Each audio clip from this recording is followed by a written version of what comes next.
Alors, un LLM, c'est quoi? Un LLM, c'est un Large Language Model. Et c'est quoi un Large Language Model? C'est un modèle qui a été pré-entraîné sur une très grosse quantité de données. Donc, quand on parle de Large Language Model, on peut parler par exemple de GPT 3.5, de GPT 4, donc les Large Language Models qui sont en arrière de ChatGPT, la version gratuite et la version payante. Il y a des modèles open source comme Llama, Mistral. Il y a d'autres modèles closed source comme Claude d'Anthropic. Bref, il y a beaucoup de modèles et les plus connus sont ceux en arrière de ChatGPT. Donc, vraiment, un LLM qu'est-ce que ça veut? Un LLM de cette nouvelle génération, je dis GPT, le GPT de ChatGPT, c'est quoi? C'est un Generative Pre-trained Transformers. Bon, ça ce sont des gros mots. Qu'est-ce que c'est? C'est une techno qui est sortie à peu près en 2017 dans les papiers de recherche de Google, qui n'a pas été utilisée massivement par Google. Ça l'a été un petit peu en interne, mais pas à large scale. Et une société, une start-up qui s'appelle OpenAI, que maintenant tout le monde connaît, mais qu'à l'époque personne ne connaissait, en tout cas à part les initiés, s'est emparé de cette technique-là. Il y a eu d'autres papiers papiers scientifiques qui tentaient de dire que si on augmentait l'échelle, donc à large scale, de ces modèles, on arriverait à des résultats incroyables. Et c'est ce qu'ils ont fait. Et ils ont sorti GPT-3, puis GPT-3.5, puis ChatGPT au grand public. Donc qu'est-ce que ça fait ces modèles-là? Ça essaie de prédire de manière statistique la suite d'une phrase. Donc là, si par exemple on passe de input the movie was, une suite très probable, mais pas certaine, serait produced in USA. Donc ça essaie de déterminer la suite d'une phrase de manière statistique. Alors on parle beaucoup de tokens dans les LLM. Pourquoi des tokens? Parce que les LLM, bien entendu, ne comprennent pas des textes, ils ne comprennent que des chiffres parce que ce sont des matrices de nombres. Et donc il va falloir convertir ce texte en nombres. Et une des manières de le faire, c'est d'utiliser un vocabulaire. C'est-à-dire qu'on prend des mots ou des parties de mots ou des symboles et on les convertit en un token, donc le fameux token. Et ce fameux token, lui, comme il est dans un vocabulaire fini, par exemple pour Llama 2, c'est un vocabulaire de 32 000 tokens différents, eh bien on va pouvoir lui mettre un nombre derrière. Et c'est ce qui nous permet de convertir nos textes en chiffres. Et on va pouvoir les mettre dans des matrices de nombres. Alors, ces LLM sont organisés en layers, en couches. De gauche à droite, la première layer qui est celle qui traduit le texte en chiffres, et les layers suivantes, qu'on appelle hidden layer, les layers cachés, vont à chacune capturer un pattern, une signification de ce qui a été entré. Pour à la fin, à la sortie à droite, prédire le next token. Par exemple, ici dans notre modèle, on va le faire relire, on passe de Quick Brown à travers le Large Language Model et il prédit le prochain token. On voit à droite qu'il y a plusieurs prédictions possibles avec des valeurs. Ça correspond à la possibilité statistique que le prochain token soit ce mot. Donc là, il y a plein de paramètres possibles, mais mettons qu'on prend, dans le cas le plus simple, on prend juste le token le plus probable. On va voir que la probabilité du mot Fox est à 0.9, c'est celle qui est la plus élevée parmi tous les mots qui sont possibles en sortie. Donc c'est celui-là qui va être sélectionné. C'est exactement comme ça que fonctionnent les modèles statistiques de type Large Language Model GPT. Alors, vous allez me dire, oui, mais un mot, ça ne suffit pas. Eh bien, effectivement, pour avoir toute une phrase, il suffit simplement de prédire le prochain mot, de reprendre la phrase plus le prochain mot prédit, de le repasser dans le Large Language Model, de prédire le prochain mot, etc. etc. C'est pour ça que ces modèles d'ailleurs sont assez lents et qu'on compte le nombre de tokens par seconde, parce qu'à chaque fois on doit passer à travers tout le modèle pour chaque token. Donc c'est encore pire que chaque mot, mais c'est plus ou moins chaque mot.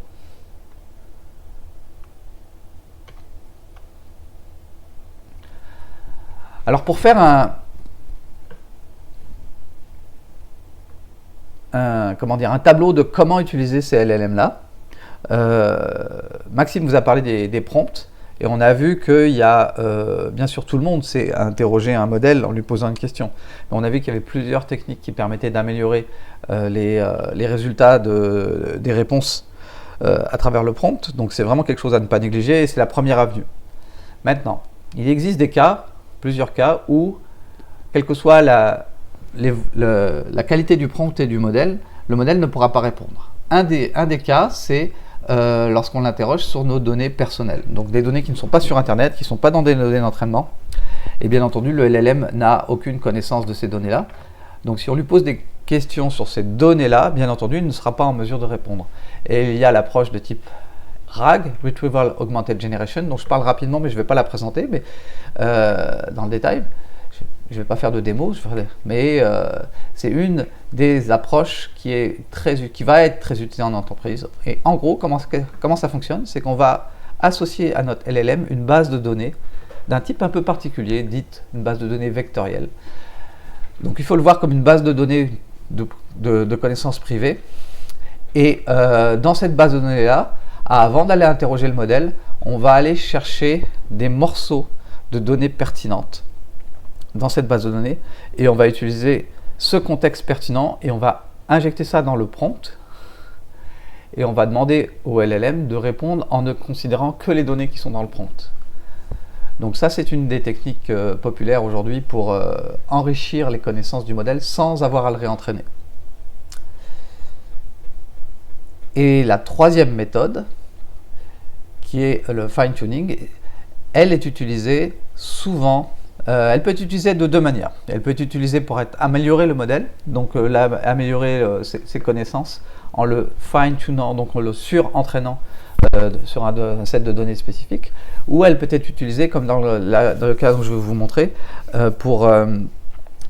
au lieu d'apprendre au modèle des nouvelles connaissances, on va lui apprendre une nouvelle technique. Vous allez voir que dans notre cas, on va lui apprendre à sortir du JSON sur un format très spécifique et avec le moins de variations possible pour qu'on puisse intégrer notre LLM dans un appel de fonction.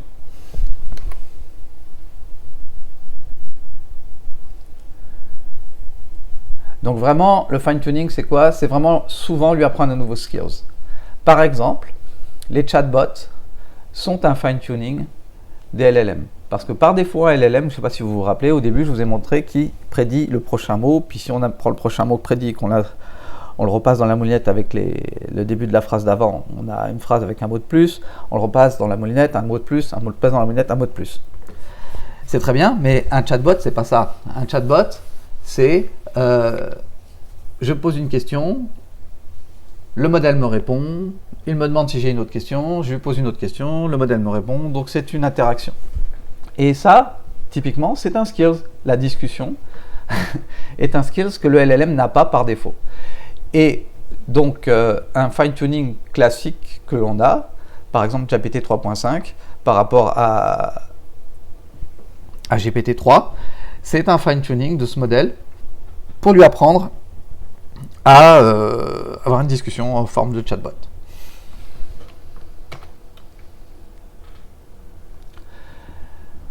Donc, essentiellement, le prompting et le fine-tuning, ça permet un peu de faire la même chose. C'est-à-dire que la première approche, ce sera vraiment toujours de prendre le prompting, d'essayer de voir qu'est-ce qu'il est possible de faire avec le prompting, parce que c'est beaucoup moins cher que de fine-tuner un modèle et moins complexe. Et si le prompting ne suffit pas, ou si on a des problèmes de contexte, on va voir que les modèles ils sont limités en contexte aussi. Donc le prompt, la taille du prompt qu'on peut lui passer est limitée. On va pouvoir songer à faire du fine-tuning.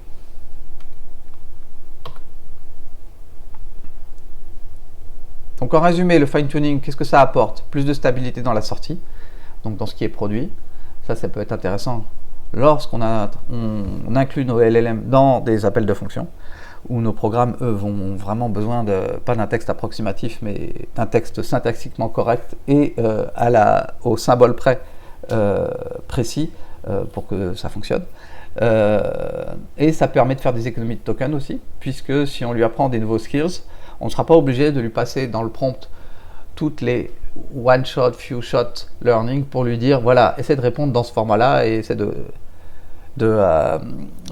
comment dire, c'est ça, de jouer le rôle qu'on te donne.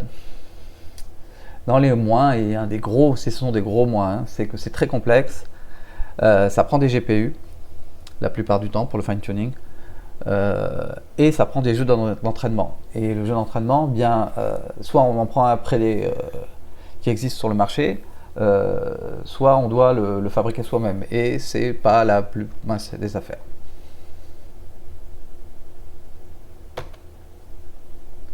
Alors, le processus, c'est que on va prendre un modèle pré-entraîné. Moi, dans l'expérience que je ferai tantôt, je vais prendre un modèle de type Mistral, pardon. Avant, je prenais des Llama. Maintenant, les modèles les plus populaires sont les modèles Mistral. Je vais prendre un modèle Mistral dit Instruct, donc un modèle vierge pré-entraîné, et je vais lui apprendre un nouveau trick, une nouvelle... et je vais l'améliorer en lui faisant ce qu'on appelle un transfer learning. Donc, je prends le modèle pre-train, qui lui a été déjà entraîné sur un corpus gigantesque de données. Je lui passe un petit corpus de données pour le fine-tune et je vais me retrouver avec un modèle qui est fine-tuné.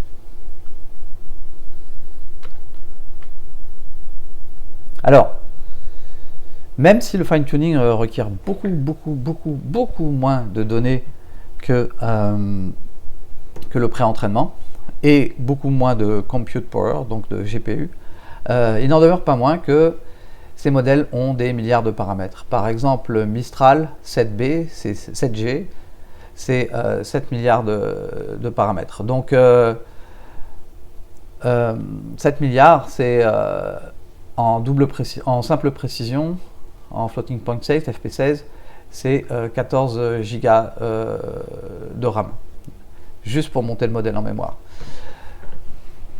Et après ça, le processus d'entraînement avec tout ce que ça implique, bien, ça augmente de beaucoup la mémoire. Donc, sur du matériel raisonnable, on ne peut pas fine-tuner un modèle, même si c'est beaucoup moins demandant que le pre-training. Par contre, et c'est là que ça devient intéressant, c'est qu'il y a des techniques d'optimisation qui ont été découvertes, des techniques d'optimisation dites PEFT, Parameter Efficient Fine Tuning. La méthode s'appelle LoRa, comme Low Rank Adaptation. Qu'importe le détail, ce qu'elle permet de faire, c'est qu'elle permet, d'un point de vue mathématique, en utilisant des propriétés mathématiques, elle permet d'entraîner seulement une toute petite partie de notre modèle. Et on va voir on va en fait créer des adapteurs. Donc on va avoir ici notre modèle avec ses poids pré-entraînés. Ici on a notre matrice LoRa qui est découpée en deux parties. Et on va créer un adapteur ici en n'entraînant que certains paramètres. Et la combinaison de ces deux-là va donner un nouveau modèle qui va avoir un nouveau comportement.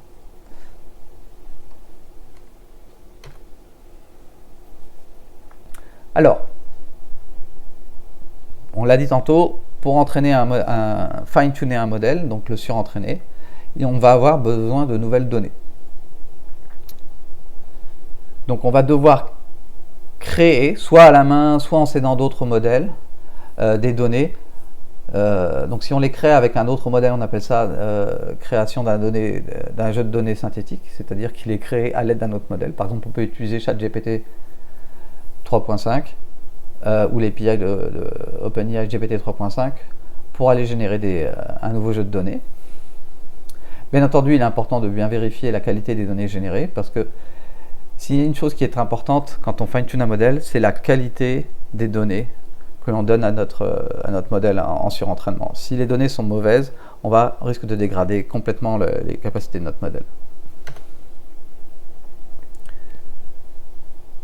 L'outil que je vous propose d'utiliser, c'est un outil graphique qui s'appelle H2O LLM Studio. C'est un outil open source proposé par la société H2O. Et j'aime beaucoup cet outil parce que d'abord, on n'a pas besoin de savoir coder pour l'utiliser. Donc ça, c'est un gros plus. Et visuellement aussi, on voit tous les indicateurs de performance et d'entraînement facilement. Et enfin, on peut tester le modèle en plus. Il y a même un chatbot à la fin qui a ses défauts là, mais qui nous permet de tester notre modèle. Avant de passer au fine-tuning, ce qui est important, c'est de prendre un modèle de base, comme on l'a dit tantôt. Donc ce que je vous propose, c'est de prendre ce modèle de base open source de Mistral qui s'appelle Mistral 7B Instruct. Donc ce modèle-là, c'est un modèle très capable que l'on va utiliser comme base et on va le tester sur notre cas d'utilisation. Alors, ce que je veux faire, c'est que je veux être en mesure de poser une question au modèle et de lui dire, avec un prompt, essaye de suivre ces instructions-là. Donc je te donne une question ou plusieurs questions de quiz. Par exemple ici, qui va présenter le sujet des comets à Extia. Je te propose 4 options. Je te donne la réponse. Et moi, je m'attends à ce que tu me génères un JSON en suivant le format qui suit ici et que tu me mettes ces questions dans ce JSON. Voilà. Donc ça va être la première chose qu'on va faire. Donc je vais nettoyer le terminal ici. Voilà. Donc on va exécuter ce code qui va charger le modèle, utiliser un fameux tokenizer pour passer le prompt au modèle et on va faire générer au modèle une réponse et on va l'afficher. Voilà. Donc, on voit que notre modèle, ils se sont vraiment améliorés. Est capable de générer du JSON. D'ailleurs, si on regarde ici, notre question se retrouve bien dans question. Les 4 options sont bien dans ABCD. C'est parfait. Et la réponse D. Vous voyez, donc il a parfaitement compris ce qu'on lui demandait. Par contre, il nous l'a décoré avec un tag JSON. Donc là, c'est parce que c'est, bien entendu, il a été plus prévu pour s'afficher en tant que chatbot. Donc, en fait, il nous formate notre texte pour que ça s'affiche en JSON et que l'affichage soit beau. Alors, nous, on veut utiliser ce prompt-là dans un contexte d'appel de fonction. Et cette décoration-là est problématique. Et d'autre part, là je vous le montre pas parce que ça pourrait être lourd avant d'en trouver une, mais le modèle manque de stabilité, c'est-à-dire que de temps en temps, donc il comprend bien nos instructions, mais soit il décide de formater tout seul, rajouter des formatages JSON, soit il dit ben voilà c'est ça que j'ai réussi à faire à partir de tes données, bref, il nous rajoute du texte. Nous ce qu'on veut c'est une stabilité de la sortie, on veut que le JSON et uniquement le JSON et pas d'autres caractères parasites.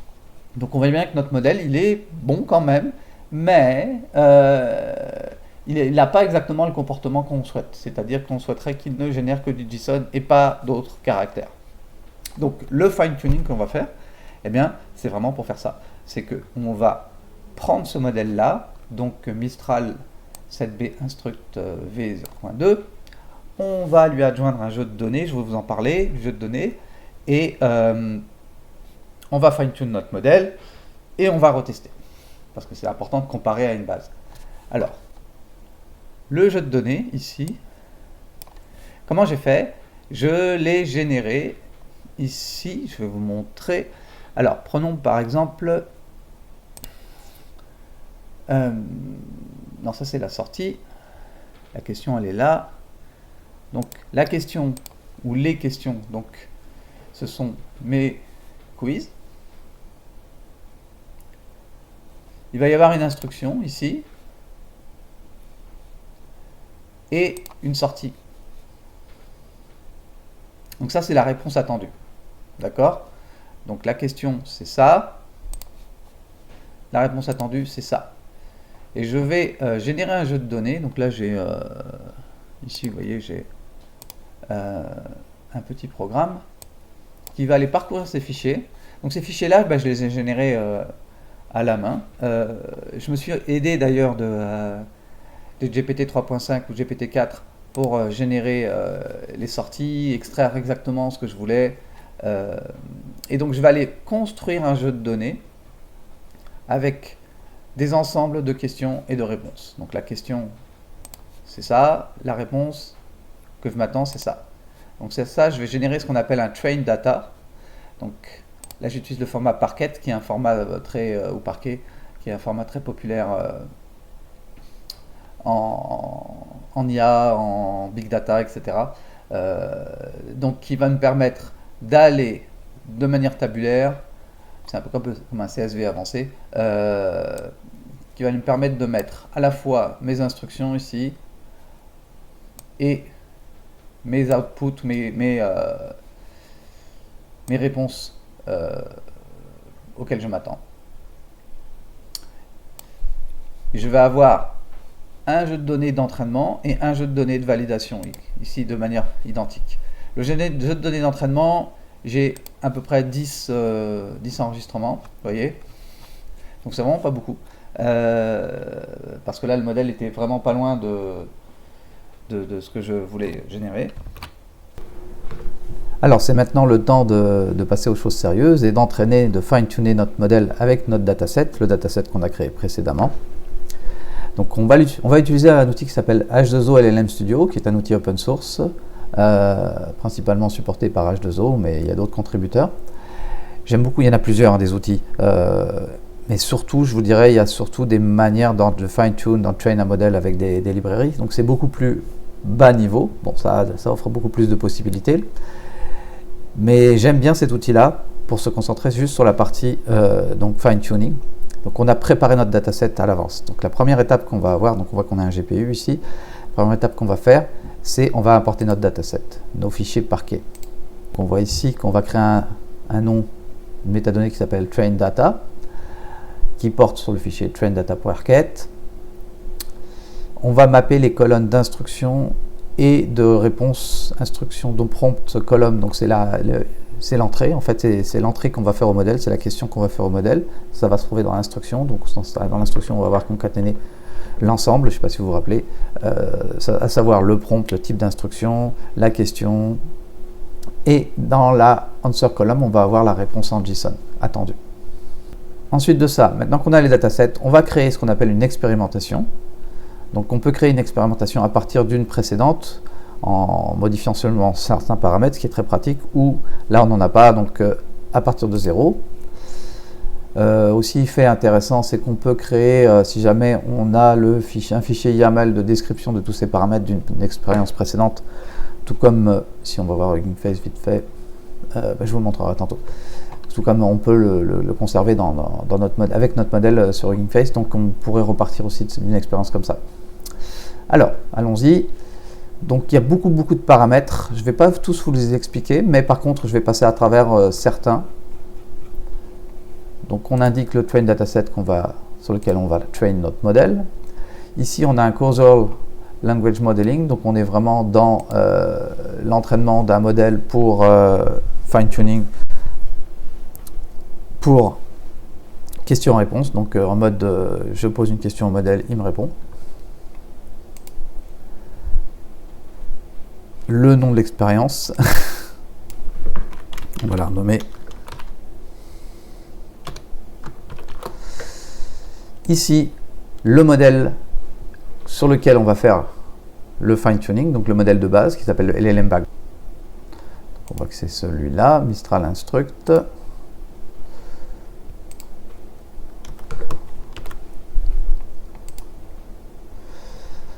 Pour les dataset settings, on va les laisser tels que pour le moment. Je ne vais pas trop rentrer dans le détail, mais en gros, c'est un peu la même chose. On va donc le prompt column, on va le mapper sur instruction, et le answer column, on va le mapper sur output.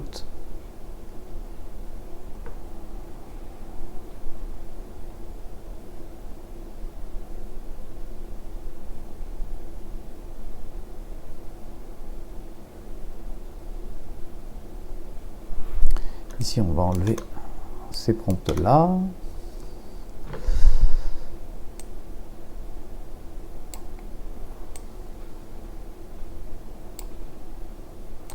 On va régler ici. Normalement, ces paramètres-là, on les détermine en analysant les données en entrée. Ce qu'on veut, c'est être en mesure d'être capable de prendre le prompt de la plus grande longueur. Donc, on va analyser nos données, on va chercher le jeu de données qui a la plus grande longueur et on va s'assurer que on met au minimum cette longueur-là, mais pas trop non plus, parce que sinon, ce qui va se passer, c'est que lorsqu'on va faire l'entraînement on va prendre notre texte et on va le padder à gauche ou à droite, il y a plusieurs méthodes, pour que ça atteigne une longueur toujours la même, de manière à optimiser l'entraînement au niveau du GPU, parce que le GPU traite des matrices, donc toujours lui envoyer des matrices de la même taille, ça permet de batcher aussi les matrices. Donc vraiment ces paramètres-là sont déterminés avant l'entraînement du modèle, lorsqu'on joue sur le dataset. Nos modèles sont en float 32 bits par défaut, float 64 bits même. Donc chaque poids, paramètre, prend par défaut 4 octets. Souvent, ils sont sauvegardés en float 16. Donc là, on se retrouve avec un modèle qui, chaque poids, prend 2 octets. Ça a une énorme importance parce que ça va déterminer la mémoire requise. Nous, on va quantize notre modèle et on va le loader en int 8 ici. Donc on n'est pas à la plus grosse quantization, mais on est à une quantization quand même par rapport à float 16. On réduit, au lieu de 2 octets par mot ou 4 octets par mot, par poids, on va en avoir qu'un seul. On va laisser toutes ces choses-là. Je ne vais pas rentrer trop dans le détail par rapport à tout ça. Nombre d'époques, très important. Donc là, j'ai très peu de données. J'ai très peu de données.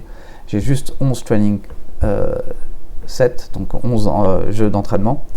C'est vraiment très peu. Ça va suffire dans notre cas, mais pour éviter de ce qu'on appelle overfit le modèle, on va se limiter à un nombre d'époques réduite. Si on avait plus, si j'en avais une centaine, je pourrais monter à, je sais pas, une dizaine d'époques. Et bien sûr, c'est de l'expérimentation. La règle générale, c'est que on veut éviter que notre modèle overfit, c'est-à-dire qu'il soit surentraîné sur nos données, qu'il ne soit pas capable de généraliser avec des données qu'il n'a pas vues. Parce que, bien entendu, on l'entraîne sur un jeu de données restreint, mais on veut qu'il soit capable de générer. Donc là, dans notre cas, un JSON stable, quelle que soit la question, en fait, s'il respecte le format d'entrée, bien entendu, on veut que le format de sortie soit respecté. Donc là, pour éviter d'overfitter notre modèle, c'est-à-dire qu'il ne réponde bien que sur des données qu'il a déjà vues et il se comporte mal sur des données qu'il n'a pas vues, on va limiter le nombre d'époques. Batch size, c'est de l'optimisation. On batch si vous voulez, les trainings, donc les questions en fait. On peut les batcher par 2, par 4, etc. pour que ça aille plus vite. Bien sûr, ça consomme plus de mémoire, donc il faut faire attention. Je vais laisser tous ces paramètres avancés là de côté. D'autres paramètres ici que je ne vais pas toucher, mais que je vais vous expliquer, c'est le LoRa, Low Rank Adaptation. Mêlé à la quantization, donc on parle alors de QLoRa, c'est ça qui fait qu'on est capable de train des modèles avec des GPU, encore celui-là il est cher, des GPU entre guillemets qui ne sont pas dans un data center.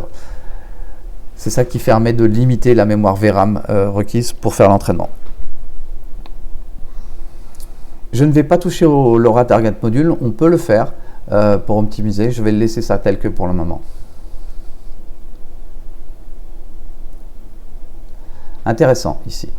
Ici, on va déterminer comment on va donner un score au validation dataset. Donc, on a le training dataset qui roule.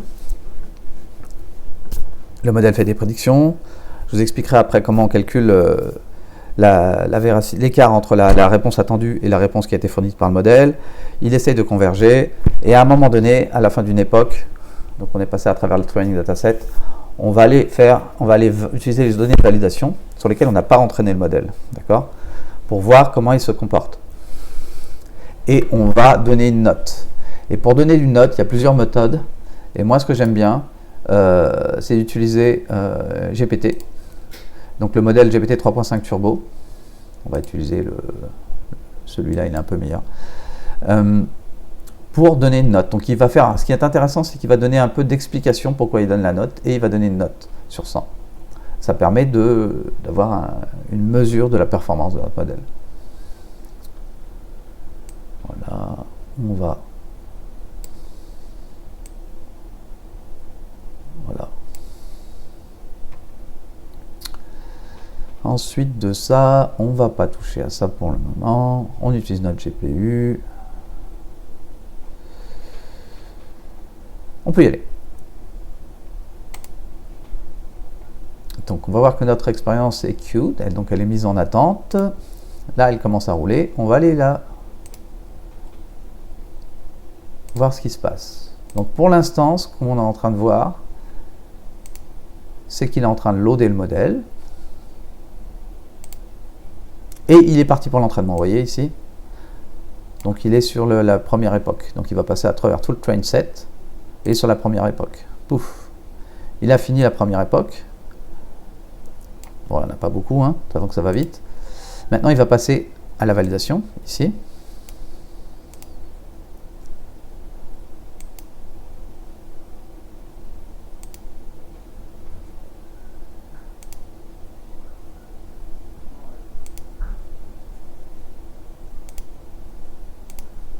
C'est un peu plus long parce que là, il va appeler OpenAI.